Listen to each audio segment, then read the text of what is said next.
Good morning बच्चों। आज हम लोग एक नया टॉपिक स्टार्ट करेंगे जिसका नाम है बेंजल डिहाइड। अब ये एक्चुअली बेंजल डिहाइड है क्या?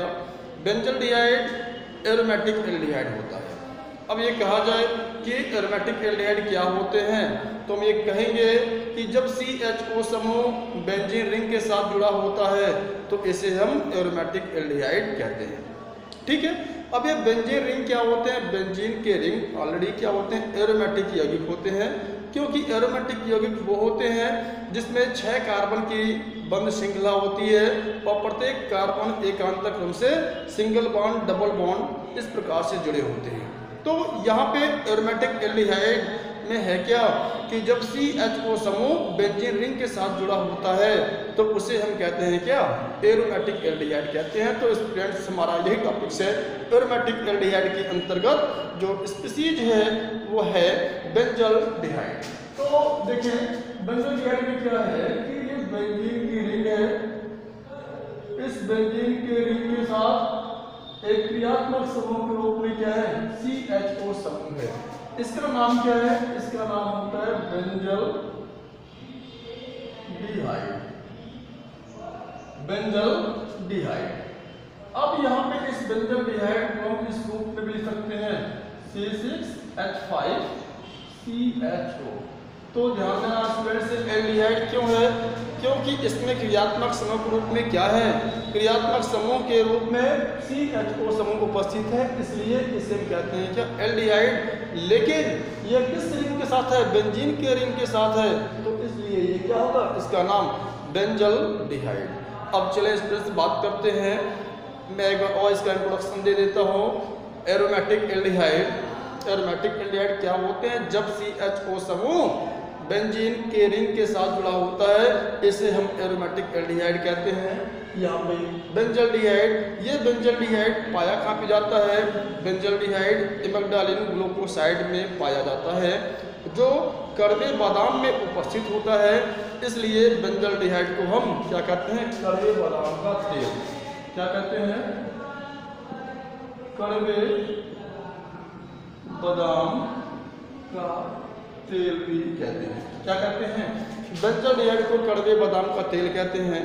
क्यों कहते हैं?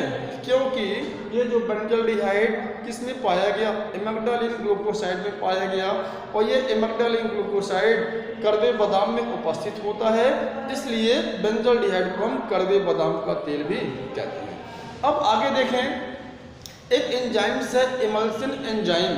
इमल्सिन एंजाइम्स के द्वारा इमैग्डालिन ग्लूकोसाइड का जो जल अपघटन होता है वो बेंजल डिहाइड, ग्लूकोज और हाइड्रोजन साइनाइड में हो जाता है।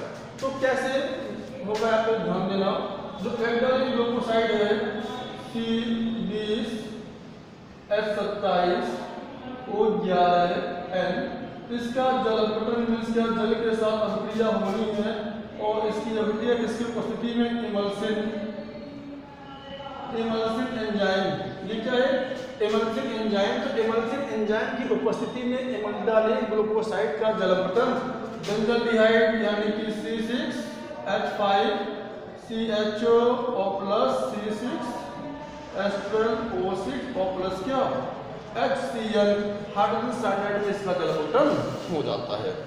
एक बार और, ये जो इमैग्डालिन ग्लूकोसाइड है ये इमैग्डालिन ग्लूकोसाइड में बेंजल डिहाइड होते हैं और इमैग्डालिन ग्लूकोसाइड कड़वे बादाम में पाया जाता है, इसलिए इसे बेंजल डिहाइड को हम कड़वे बादाम का तेल भी कहते हैं। अब यहाँ पे इमल्सिन एंजाइम्स के द्वारा इस इमैग्डालिन ग्लूकोसाइड का जल अपघटन बेंजल डिहाइड, ग्लूकोज और HCl में हो जाता है। ठीक है, चलिए ये क्लियर हो गया। अब बात करते हैं क्या? बात करते हैं कि बेंजल डिहाइड को कैसे बनाएंगे। तो बनाने के लिए कई तरीके हैं। कुछ तो निर्माण की प्रक्रिया हम प्रयोगशाला में करते हैं और अगर हमें बड़े पैमाने पर बनाना हो तो हम इंडस्ट्रीज़ में जाते हैं और कुछ तो क्या होता है हमारे पास सामान्य विधि होती है। तो इस प्रकार से प्रयोगशाला में कैसे बनाएंगे, इंडस्ट्रीज़ में कैसे बनाएंगे, जनरल मेथड क्या है बनाने का, तो हम डिस्कस करते हैं। इसके बाद क्या बेंजल डिहाइड बनाने की विधि। क्या बेंजल डिहाइड यानी C6H5 CHO बनाने की विधि। बनाने की विधि। तो कैसे हम बनाएंगे बेंजल्डिहाइड, तो प्रयोगशाला में हम पहले डिस्कस करते हैं प्रयोगशाला में बेंजल्डिहाइड कैसे बनाएंगे। तो प्रयोगशाला में बेंजल्डिहाइड बनाने के लिए बेंजील क्लोराइड क्या है C6H5CH2Cl, ठीक है। इस बेंजील क्लोराइड की अभिक्रिया हम करवा देते हैं कॉपर नाइट्रेट यानी CuNO3 का होल, ठीक है। इसको किसमें प्रवेश करवाएंगे, कार्बन डाइऑक्साइड की धारा में प्रवाहित करके बनाते हैं, ठीक है।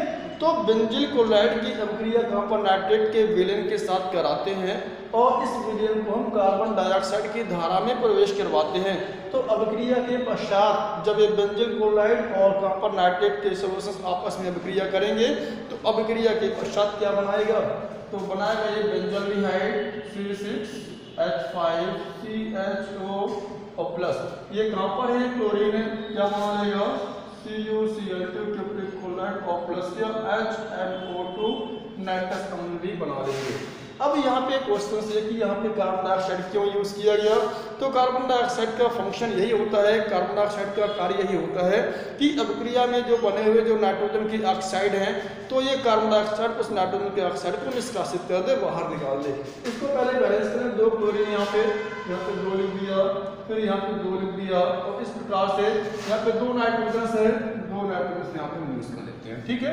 अब अभिक्रिया में जो बना हुआ नाइट्रस एसिड है ये HNO2, ठीक है, ये किसमें टूट जाएंगे नाइट्रिक ऑक्साइड में, नाइट्रोजन के डाइऑक्साइड और किसमें वाटर में टूट जाएंगे। तो इस प्रकार से नाइट्रिक ऑक्साइड नाइट्रोजन का डाइऑक्साइड ये दोनों क्या हैं नाइट्रोजन की ऑक्साइड हैं। तो यही कार्बन डाइऑक्साइड इन दोनों नाइट्रोजन की ऑक्साइड को क्या करता है निष्कासित करता है। तो इस प्रकार से हम प्रयोगशाला में बेंजल्डिहाइड बना लेते हैं जिसकी जो बॉइलिंग पॉइंट होती है, इसकी बॉइलिंग पॉइंट क्या होती है नोटिस की गई 176 डिग्री सेल्सियस। बेंजल्डिहाइड की जो बॉइलिंग पॉइंट है 176 डिग्री सेल्सियस बॉइलिंग पॉइंट की हमको बेंजल्डिहाइड प्राप्त हो जाती है। ओके स्टूडेंट्स, चलिए अब इसके बाद हम डिस्कस करते हैं क्या कि और भी जो तरीके हैं और कौन कौन से अभिक्रियाएं हैं, किस अभिक्रिया के पश्चात हम बेंजल्डिहाइड को बना सकते हैं। तो देखिए आगे इसके बाद हम यूज कर लें अगर हमारे पास क्या हो कैल्शियम बेंजोएट हो और कैल्शियम फार्मेट हो, तो कैल्शियम बेंजोएट और कैल्शियम फार्मेट को अगर हम आश्रम करा दें डिस्प्लेसमेंट करवा दें या अभिक्रिया करवा देते हैं दोनों के बीच में, तो दोनों के बीच अभिक्रिया के पश्चात क्या बन जाएगा बेंजल्डिहाइड। तो यहाँ पर अगला प्रोसेस हमारा है C6H5COO का whole twice Ca calcium benzoate की अभिक्रिया कैल्शियम फार्मेट यानी COOHCOO का होल ट्वाइस Ca के साथ हम इसकी अभिक्रिया करवा देते हैं तो भी क्या बनाता है बेंजल्डिहाइड बनाएगा। लेकिन इस अभिक्रिया को हम कुछ इस प्रकार से लिखेंगे ताकि हमें अच्छे प्रकार से समझ में आ जाए।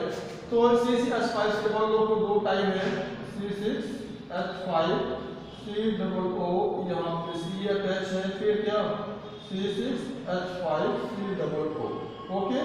और प्लस ये क्या है कैल्शियम फार्मेट यानी इसको लिखेंगे HCOO इनके साथ कैल्शियम अटैच है, फिर यहाँ पे क्या HCOO, ठीक है। अब होना क्या है जब इनकी अभिक्रिया इनके साथ होगी तो यहाँ से एक क्या निकलेगा कैल्शियम कार्बोनेट यानी CaCO3 यहाँ से और यहाँ से भी क्या हो जाएगा CaCO3 यहाँ से भी।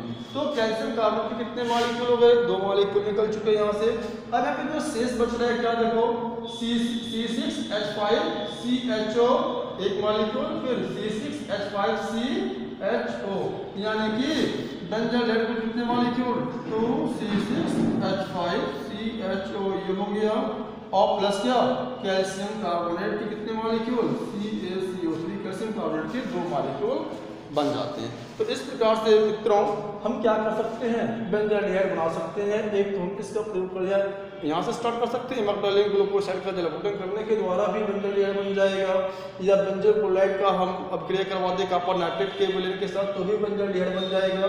या अगला प्रोसेस हमारा क्या है कि इस कैल्शियम बेंजोएट और कैल्शियम फार्मेट की अभिक्रिया करवाते हैं तो भी क्या हो जाता है बेंजल्डिहाइड का फॉर्मेशन हो जाता है। इसको उतारिए और भी कुछ रिएक्शंस हैं जिसके साथ हम बेंजल्डिहाइड को बना ले जाते हैं, ठीक है। इसको उतारिए इसके बाद हम डिस्कस करते हैं कि अगर हमारे पास बेंजीलिडीन क्लोराइड है, क्या है बेंजीलिडीन क्लोराइड, बेंजीलिडीन क्लोराइड का हम अगर जल अपघटन करा देते हैं, क्या करा दें जल अपघटन। जल अपघटन में क्या होता है, जल अपघटन में जल के साथ अपक्रिया होती है, किसी पदार्थ की अपक्रिया जल के साथ करवा दें। तो यहाँ पे अगला जो प्रोसेस है हमारा, दो रिएक्शन है, उस रिएक्शन के तहत हम बेंजीलिन बनाते हैं। तो बेंजीलिडीन क्लोराइड यानी C6H5ClCl2। तो यहाँ पे देखिए बच्चों, ये बेंजीलिडीन क्लोराइड है, ये जिम डाइहैलाइड के अंतर्गत आएंगे, क्योंकि यहाँ पे दोनों हाइड्रोजन एलिमेंट, दोनों जो क्लोरीन्स हैं वो सेम कार्बन के साथ अटैच हैं, इसलिए जिम डाइहैलाइड के अंतर्गत आ जाते हैं। ये बेंजीलिन डाइक्लोराइड का हम क्या करते हैं, जल अपघटन इसका H2O के साथ रिएक्शन करवा देते हैं। ठीक है, तो होगा क्या, यहाँ से क्लोरीन, यहाँ से इसका हाइड्रोजन मिलके क्या HCl, और जो शेष बच रहा है वो क्या होगा C6H5CHO और प्लस क्या 2HCl के रूप में क्या हो जाएगा, बाहर हो जाता है। तो इस प्रकार से हम बेंजीलिन डाइक्लोराइड का क्या करा देते हैं, जल अपघटन करवा देते हैं, तो बेंजल्डिहाइड बन जाता है। ठीक है, चलिए अगर हम बात करते हैं रोजनमुंड अपचयन का, क्या रोजनमुंड अपचयन, रोजनमुंड अपचयन अभिक्रिया, ये काफी इंपॉर्टेंट है, ये 60 में पूछ भी लेता है, आप लोगों से पूछ सकता है कि रोजनमुंड अपचयन अभिक्रिया क्या है। तो हम क्या बताएंगे, हम कहेंगे कि बेरियम सल्फेट पर आधारित पैलेडियम उत्प्रेरक की उपस्थिति में उबलते हुए जालिन में बेंजाइल क्लोराइड का अपचयन किसमें हो जाएगा, बेंजल्डिहाइड में हो जाता है। तो ये अभिक्रिया क्या कहलाएंगी, इसी अभिक्रिया को हम रोजनमुंड अपचयन की अभिक्रिया कहते हैं। कैसे, अब यहाँ पे देखेंगे अपचयन कराना है, तो निश्चित रूप से आप ये जाने कि अपचयन में हाइड्रोजन के साथ ही अभिक्रिया कराई जाती है। ठीक है, तो यहाँ पे बेंजाइल क्लोराइड यानी C6H5COCl, इस बेंजाइल क्लोराइड का अपचयन करवाना है, यानी कि हाइड्रोजन के साथ reaction H2H single bond H, और क्या कंडीशंस यहाँ पे, पैलेडियम कैटलिस्ट है और बेरियम सल्फेट की उपस्थिति में उबलती क्या जाइलिन, उबलती हुई जाइलिन में। ठीक है, जब इस बेंजाइल क्लोराइड का अपचयन किसमें हो जाएगा, बेंजल्डिहाइड में, यानी C6H5CHO, और यहाँ से क्या ये एक HCl यहाँ से बाहर हो जाएगी, यानी HCl। तो ये अभिक्रिया क्या कहलाएगी, ये अभिक्रिया रोजनमुंड अपचयन अभिक्रिया कहलाती है। एक बार और आप सुन लीजिए कि ये अभिक्रिया क्या है, तो हम कहेंगे पैलेडियम उत्प्रेरक की उपस्थिति में या बेरियम सल्फेट पर आधारित पैलेडियम उत्प्रेरक की उपस्थिति में उबलती हुई जालिन में ये बेंजाइल क्लोराइड का अपचयन बेंजल्डिहाइड में हो जाता है। तो ये अभिक्रिया रोजनमुंड अपचयन अभिक्रिया कहलाती है। एक पॉइंट यहाँ पे ये है, ये जो बेरियम सल्फेट है, ये बेरियम सल्फेट है, ये क्या पैलेडियम कैटलिस्ट है। तो बेरियम सल्फेट इस पैलेडियम कैटलिस्ट के लिए एक नेगेटिव उत्प्रेरक का कार्य करता है, यानी ऋणात्मक उत्प्रेरक का कार्य करता है। और आपको पता होना चाहिए कि ऋणात्मक उत्प्रेरक क्या होते हैं, यानी कि ऐसे उत्प्रेरक, ऐसे रासायनिक पदार्थ जो किसी रासायनिक अभिक्रिया की सक्रियता को क्या करते हैं, वो कम करते हैं। तो यानी कि यहाँ पे कैटलिस्ट पॉइजन्स की तरह कार्य कर सकते हैं। ठीक है, ये पैलेडियम के लिए ये पॉइजन का काम करते हैं, कौन, बेरियम सल्फेट। तो बेरियम सल्फेट इस पैलेडियम की एक्टिविटी को क्या करते हैं, घटाते हैं। तो जो सब्सटेंस किसी उत्प्रेरक की एक्टिविटी को घटा देता है वो क्या कहलाते हैं, कैटलिस्ट पॉइजन्स, यानी उत्प्रेरक विष का कार्य करता है। तो विद्यार्थी हम रोजनमुंड अपचयन अभिक्रिया की सहायता से भी क्या बना लेते हैं, बेंजल्डिहाइड बना लेते हैं। ठीक है, तो ये बात करते हैं एक और भी हमारे पास रिएक्शन है जिसकी सहायता से हम बेंजल्डिहाइड बनाते हैं, उसका नाम है ईटार्ट अभिक्रिया। कौन सी अभिक्रिया, ईटार्ट अभिक्रिया। अब देखिए ईटार्ट अभिक्रिया है क्या। ठीक है, तो यहाँ पे टॉलुइन का रिएक्शन कराया जाएगा। ठीक है, तो टॉलुइन का फॉर्मूला क्या होता है, C6H5CH3। ठीक है, टॉलुइन को हम क्रोमिल क्लोराइड के साथ अभिक्रिया कराते हैं। सबसे पहले क्या टॉलुइन की अभिक्रिया क्रोमिल क्लोराइड के साथ कराते हैं। तो अभिक्रिया कराने के पश्चात जो बना हुआ उत्पाद होता है, जो भी उत्पाद बनता है, उस उत्पाद की अभिक्रिया हम उसका फर्दर क्या करते हैं, जल अपघटन करवा देते हैं, यानी कि जल के साथ अभिक्रिया करवा देते हैं। फिर अंत में क्या बन जाता है, ये टॉलुइन किस में परिवर्तित हो जाता है, बेंजल्डिहाइड में। तो इस अभिक्रिया को हम कहते हैं क्या, ईटार्ट अभिक्रिया कहते हैं। तो ईटार्ट में स्टार्ट करते हैं बेंजल ये टॉलुइन से। तो इसका इस अभिक्रिया में पहले स्टेप में क्या यूज करेंगे हम, CrO2 Cl2, ठीक है। तो जब इस टॉलुइन की अभिक्रिया इस क्रोमिल क्लोराइड के साथ कराएंगे तो जो भी हमारा प्रोडक्ट बनेगा, ठीक है, उस प्रोडक्ट का दूसरे स्टेप में हम क्या करा देंगे, जल अपघटन करा देंगे।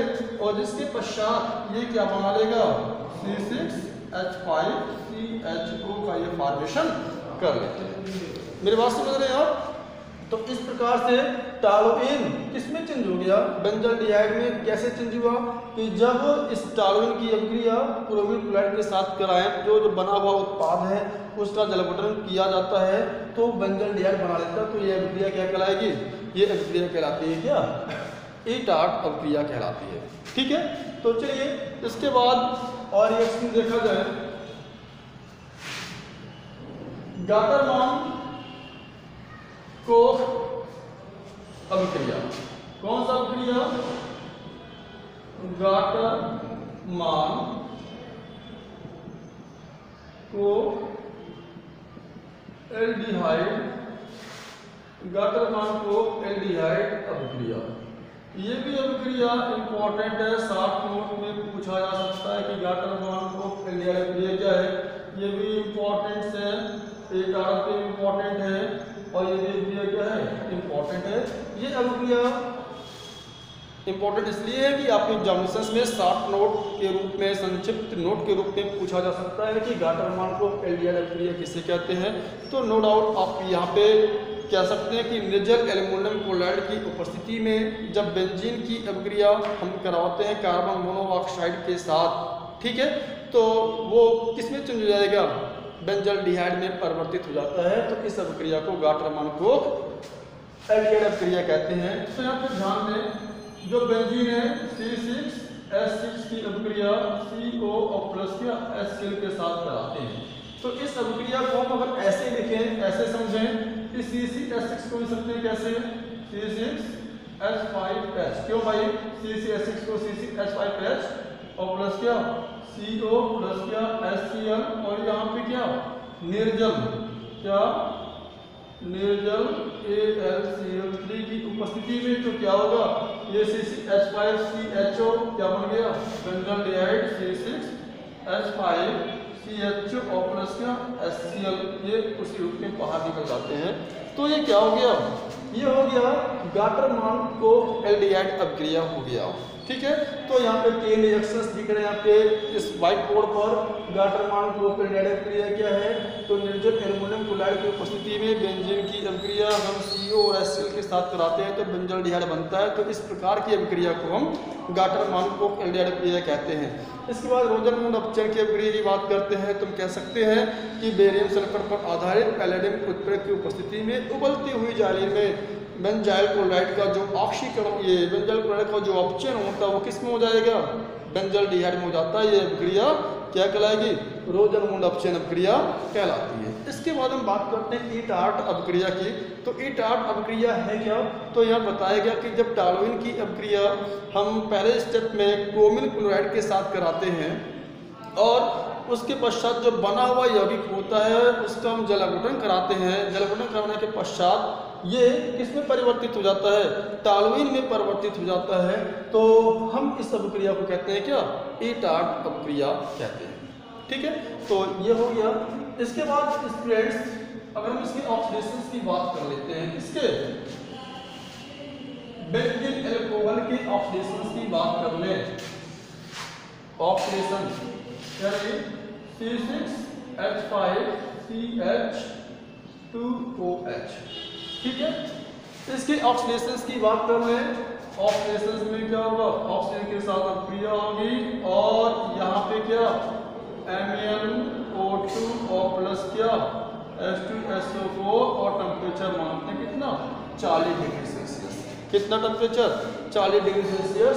तो जो बेंजील अल्कोहल है, ठीक है, इस बेंजील अल्कोहल का ऑक्सीकरण करवा देते हैं। यानी आप हमेशा जानते रहे कि अल्कोहल का ऑक्सीडेशन किस में होता है, एल्डिहाइड में होगा, और एल्डिहाइड का ऑक्सीडेशन किस में होता है, एसिड में होता है। तो जब बेंजील अल्कोहल अगर आप इसका ऑक्सीडेशन करवा देते हैं तो किस में चेंज हो जाएगा, ये हो जाएगा C6H5CHO। किसमें C6H5CHO में इसका ऑक्सीडेशन हो जाता है, प्लस क्या निकल जाएगा, वाटर निकल जाएगा। तो इस प्रकार से स्टूडेंट्स यहाँ पे कुछ ऐसे सामान्य विधियां हैं जिसकी सहायता से हम लोग क्या बना लिए, जिसकी सहायता से हम लोग बेंजल्डिहाइड का फॉर्मेशन कर लेते हैं। ठीक है, इसके बाद डिस्कस कर लेते हैं कि इनकी फिजिकल प्रॉपर्टी क्या है। इनकी फिजिकल प्रॉपर्टीज क्या है। तो सबसे पहले ये क्या होता है, बेंजल्डिहाइड कलरलेस होते हैं। कैसे होते हैं, रंगहीन होते हैं, ठीक है। और जल अल्कोहल और ईथर में क्या होते हैं, विलय, यानी कि रंगहीन। अगला पॉइंट होगा क्या, जल अल्कोहल और ईथर में क्या होगा, विलय होगा, ठीक है। इसकी जो गंध होती है कैसी होती है, कड़वे बादाम के जैसे होती है। तो बेंजल्डिहाइड की गंध कैसे होगी, कड़वे बादाम के जैसे सी गंध होती है। और इसके बाद हम डिस्कस करते हैं इसकी जो बॉइलिंग पॉइंट है, मैंने स्टार्ट में बता देता हूँ 176 डिग्री सेल्सियस इसकी क्या होती है, बॉइलिंग पॉइंट्स होती है। तो विद्यार्थी इसका इतना पोर्शन से समाप्त होता है। बनाने की विधि क्या है और यहाँ पे इनकी फिजिकल प्रॉपर्टी क्या है, इसके बाद हम लोग डिस्कस करेंगे क्या, इसके बाद हम डिस्कस करते हैं इनके केमिकल प्रॉपर्टी के बारे में। ठीक है, तो केमिकल प्रॉपर्टी डिस्कस हम अगले वीडियो में करेंगे। आज जहाँ तक बताया गया आप उसको नोट कर कीजिए और फेयर कॉपी बनाइए। केमिकल प्रॉपर्टी हम नेक्स्ट डे अगले वीडियो के साथ मिलते हैं। Okay, take care, thanks.